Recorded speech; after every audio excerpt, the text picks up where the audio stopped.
વિસાવદરની અંદર પણ આ જ થયું. માયાભાઈ આહિરની તમે વાત કરી. માયાભાઈ આહિર ભલે ભાજપના સમર્થનમાં બોલતા હોય, એમણે ભૂતકાળની અંદર એ તો ઓપોર્ચ્યુનિસ્ટ છે, એટલે કે તકવાદી છે. ભૂતકાળમાં નરેન્દ્રભાઈ મોદીની વિરુદ્ધમાં પણ બોલ્યા હતા કે નરેન્દ્રભાઈએ કહી દીધું છે કે પાકિસ્તાનની આગળ 500 કરોડની મોટી 500 ફૂટ ઊંચી દિવાલ બનાવી દેવાની છે અને વાયરાઓ બંધ કરી દેવાના છે. આવી બધી વાતો એમણે નરેન્દ્રભાઈ મોદીની વિરુદ્ધમાં કરી હતી. બંને વાત સાચી છે, અત્યારની વાત પણ સાચી છે.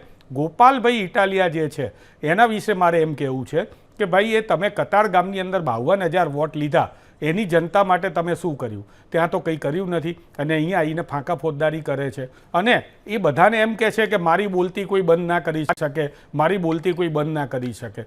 તમે જે બોલ્યા હતા હમણાં બતાવ્યું, ધર્મ વિરુદ્ધ, કલાવતી, લીલાવતી, રામ ભગવાન, ટેકડું, પૂછડું, હિજડા જેવા શબ્દો ધાર્મિક લોકોને વાપર્યા હતા. એની તો તમારે માફી માગવી પડી અને હવે એ તો તમે બોલતા નથી, તો તમારી બોલતી તો ઓલરેડી બંધ જ થઈ ગઈ છે.